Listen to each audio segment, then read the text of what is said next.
welcome back to my channel, and let's talk about multi-passes. I know a lot of creators have been getting multi-passes lately, and I follow a lot of people who I know that have done multi-pass in the past, so it's not like it was my first time and I was going in completely unaware of anything that was going on. I knew a lot about multi-pass tips, how to navigate purchasing a multi-pass.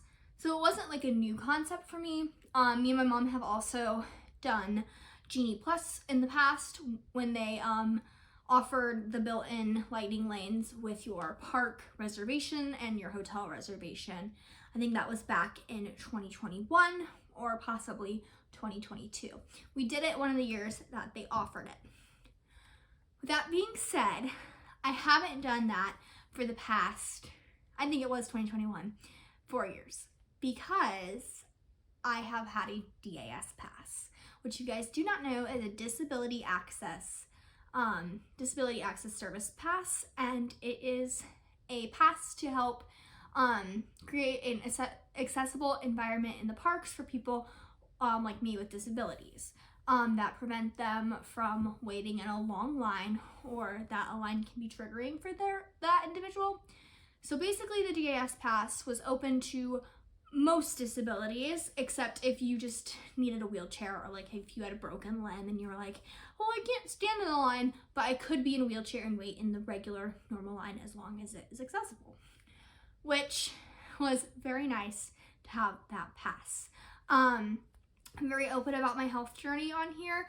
I used to talk about it a lot more than I do now, just because I feel like it's definitely gone, I've been better at managing it now. Although I still suffer from PTSD, which I would say is my biggest disability. That is the reason I require the DAS pass when I go to the parks. So that is that's the biggest one. If you guys don't know, they changed the disability access limitations and requirements this year, and now it's for disabilities like autism and etc. That's all it says on the website. It says neurological processing disorders like autism and etc. Which technically, if you're talking about autism, you're talking about PTSD, a lot of the line stressors can be the same and they can cause the same response. That being said, a lot of people have been struggling with neurological disabilities to get their DAS. I was denied a DAS pass last week, which has, I think, really weighed on my mental health. And then they gave me 2 other options for accessibility accommodations, which in general I thought about, and I was like, these are just probably not going to work the best for my party in general. So I'm really, really lucky that I have creators on here that made multi-pass videos that I've been following for a while, and I've seen people use multi-passes for a while, so I'm familiar with that. I'm also really lucky that I have a family who can afford / that would love to pay for multi-passes, just so that I don't have to wait in as long of lines due to my condition. I'm really happy for that, and I don't want to sound like I'm taking that for granted, because I know it's not an option for everybody, but I'm really lucky that it is an option for me. So my family and I took the decision together, and we decided that that would be the best route for us, and if we needed to use another accommodation for maybe just one ride, then it would be an option for us. But we decided overall to get a multi-pass for each day of the trip. Now, with that being said, it's not like we're taking crazy 10-day trips or 8-day trips. We're taking we have 4 park days. We have a park hopper, but we only have 4 park days. So we only had to buy multi-pass for 4 days. And it's rides are a really big priority for us, I know. Pin trading and rides are my top priority when I go to Disney. So I would like to say that I'm really grateful that we were able to do that, and that my party also prioritized rides and binge rating, and so we all kind of agreed on that, and we all were able to get multi-passes. With that being said, our multi-pass day was this morning, and we logged on bright and early to get multi-passes at 7 a.m. So in this video, now that I have the background now that I've gone over the background, let's get into me this morning actually getting multi-passes. Okay, let's talk getting the multi-passes. This morning, me and my mom woke up bright and early at 6:45 to log on to the Disney app to get these multi-passes. So basically at 7 a.m. we were on and we were clicking dates, getting our passes. And may I just say, that was the easiest thing I've ever done in my life. I think that the park will be empty when we're there. I thought it was gonna be a lot harder to get multi-passes, and I thought the experience would be a little bit more nerve-wracking, but it actually wasn't too bad, and I'm really happy with the multi-passes I was able to buy.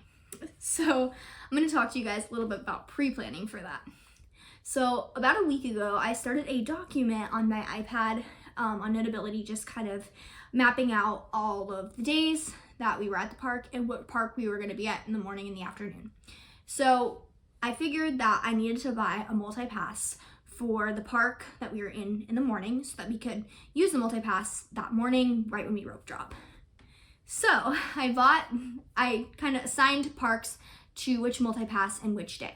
So then I went to a detailed list and said which ride I'm going to rope drop, so which ride I want to disregard the multi-pass for, which rides in tier 1 and in tier 2 that we wanted to do first so we could buy multi-passes for them. We established a burner ride, and then we established if we wanted to do the single pass for that day or which ride we wanted to get a single pass for. So with that pre-planning document, it helped me when I got on to just click the rides that I knew I already wanted to get lightning lanes for it, and it made the experience go a lot quicker, and we were able to secure multi-passes a lot faster. With that being said, I'm gonna go ahead and show you guys my trip plans and read off of this and just kind of tell you what each day and each kind of pass that we got was. Okay, so our first day of the trip is Friday, May 30th. Now we check into our resort that day and we do not have a park day. We're gonna get there at like late at night. We're probably gonna get there at like 9 p.m. And my only thing that I wanna do is get my mug, go to the dining room, maybe grab a quick bite to eat. We're gonna have snacks, so it won't really matter. And then go to the gift shop to get my French Quarter pen that I have been desperately wanting forever now. I want to start collecting the hotel pens, which we really only stay at French Quarter, but maybe in the future, if I buy into DVC, then I can possibly start going to like nicer hotels and collecting pens for those. So, sorry if I'm looking down at my phone, I don't have this memorized, so I'm gonna have to reference this sheet. Our second day is Saturday, May 31st. And that is going to be our Epcot morning and Hollywood night. I'm really prioritizing park hopping and changing up scenery and getting the most out of my parks each day. So we booked lightning lanes for Epcot that morning, and then we'll let it switch over. We'll let it switch over to Hollywood that night. So this is basically what our plans are looking like. We plan to rope drop Spaceship Earth, if not Guardians. It depends on how early we get there. This is our morning that I'm not too worried about. This is the morning I was like, do I even want to buy multi-pass for? Do I even need multi-pass for this first day? And then my conclusion was yes, because we're going to Hollywood in the afternoon. But I was like, do I really need multi-pass for this day? But I ended up doing it anyway because everybody in our party was like, yeah, just do it. I was like, okay. So I have for this day, we're going to either rope drop Guardians based off of the time. If it's a really long wait at rope drop, I'm just going to say, it's fine. We already have a single pass for it. I'm not going to worry about it. If it's under 30, if it's 30 and over, if it's 30 or under, I'm waiting in that line. Like, I will be rope dropping Guardians because one of my trip bucket list items this year is to get September on Guardians. I've wanted that song for so long. We haven't got it yet. We are officially halfway through the list of songs. We've gotten One Way or Another, Iran, and Conga. We need Disco Inferno, Everybody Wants to Roller World, and September. And obviously out of those three songs, I want September, but I would love to finish my Guardians list. So we are gonna try to rope drop that, and if not, we'll rope drop Spaceship Earth and the pin store. My morning plans for that day are just to have a chill morning, get a Starbucks, pin trade, buy a pin box, check out Flower and Garden merch. Like, I'm really excited for that.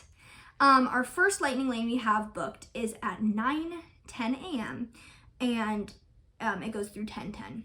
So Epcot opens at 9 a.m. for everyone, and it opens at 8:30 for resort guests. So I'm hoping that maybe we can get some stuff done in those early hours of the morning.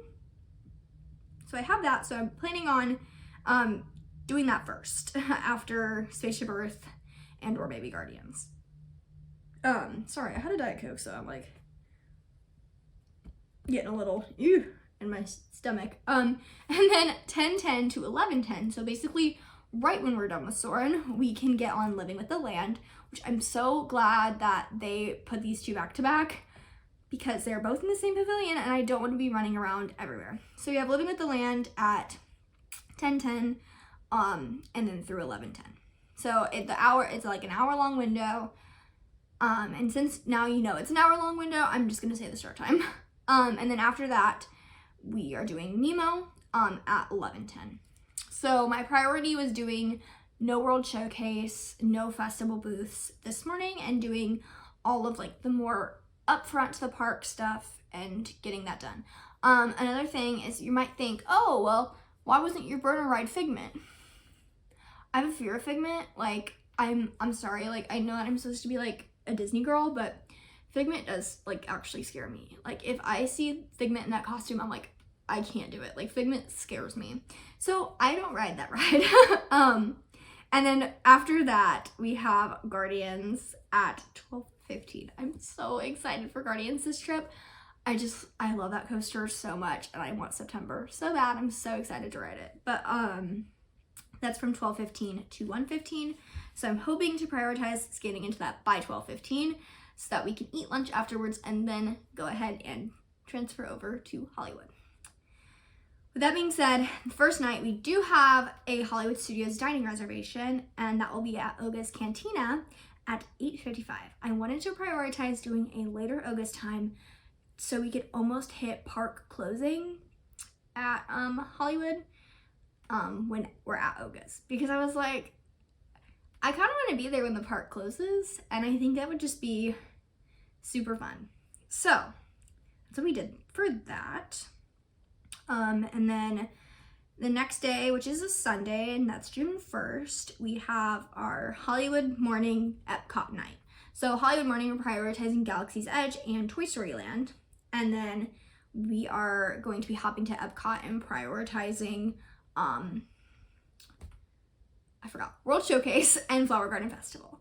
So our lightning lanes for the morning is we got a single pass for Rise, because I didn't have to worry about rope dropping it.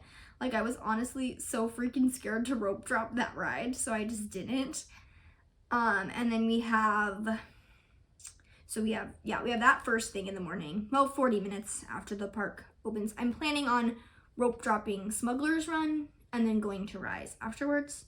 And then after we're done with Rise, I'm hoping that maybe we can get breakfast in Galaxy's Edge, take a few really cute pictures, meet a few characters, walk around, and then we're going to check into Star Tours. I love Star Tours, and our last trip, we left right after they released, or right before they released the new scenes. So I really want a Mandalorian scene or an Ahsoka scene because I love those shows. And then after that, we have at 11:45 Toy Story Mania, and then at 12:55 we have Slinky. So I'm really prioritizing trying to get Toy Story Land and Galaxy's Edge done in the morning. And then after Slinky, we'll probably either get lunch in between those two or lunch after Slinky and leave. So then we have our Magic Kingdom day, which this is the only park we're doing a full day at. And Magic Kingdom full days just hit different, so we're doing one. And then for our rope drop ride, we're rope dropping Space Mountain, And then we have our first lightning lane at 9:05 a.m. for Buzz Lightyear's Space Ranger spin. And then we're going to hop on with our single pass Tron light cycle run. And then we have at 11:05 our Jungle Cruise lightning lane. And then at 12:05 our Pirates lightning lane. Now once I get in the park and I get off of these rides, I'll probably start refreshing our plans just to see if they have any earlier times. And that will just help, and usually they do. So I'm hoping that we can maybe try that. If we get done with anything too early and we're like, oh, we have like an hour before this ride and we actually want to go to this ride. So we'll see if we can make that work. And then Monday is our last day, and that is Animal Kingdom morning and Hollywood night. So with that being said, we have, I'm trying to look. Okay, first thing in the morning, this park opens extremely early. We wanted to try to rope drop Navi. I don't think it's going to happen, sadly, because our first lightning lane is at 7:30 a.m. for Kilimanjaro Safaris. I was like, that is insanely early. I think we can do it though. I think Animal Kingdom opens at, I'm so sorry. Does that open at 7 a.m.? No, it's 8 a.m. Oh, so that's our early entry. So our early entry is okay, so we can scan in right when we get in the park. Okay, so we're going straight to Kilimanjaro Safaris, and then we're gonna hopefully get a lightning lane after we scan into that one for Navi. And then after that, we're going to Avatar Flight of Passage at 8:30 a.m. And then after that, I'm assuming we'll get Starbucks on the way and all that stuff. And then we have Expedition Everest at 9:30, Dinosaur at 10:30, and then we're hopping back to Hollywood. It says right now we have another Oga's Cantina reservation. I don't think we'll use that because I really want to watch Fantasmic on our last night, because I've been crying to videos of Fantasmic on the internet. I can't lie. I cry every time I watch Frozen 2 when Show Yourself comes on. The mashup with All Is Found. Like, I'm like, oh God, I'm sobbing. And then also with Moana, I'm crying. I'm sobbing to Moana. I haven't watched Moana 2 yet, but Moana, I'm sobbing. So yeah, but those are our multi-pass lanes, and that was my experience. I just wanted to go ahead and give you the plans up front so you could kind of follow us around the park a little bit easier, because I'm really going to try hard to do the best I can vlogging this trip, because I've been watching killer Disney vlogs all year and I'm so excited to try to make killer Disney vlogs for you guys. But this is our schedule at the moment. I'm sure it will change once we get there, but for the most part, that is our multi-pass schedule. I love you guys so much, and I just wanted to say thank you so much for supporting my channel. Thank you so much for watching. I love making Disney content and I love making lifestyle content, and it makes me so happy that some people out there are like, oh, I love watching this. Like, it's just so insanely cool to me. I've been making vlogs since I was in like elementary school. So thank you so much for supporting my dream. I love you guys so much, and I will see you guys when I post my week in the life before Disney vlog. Bye everyone, love you.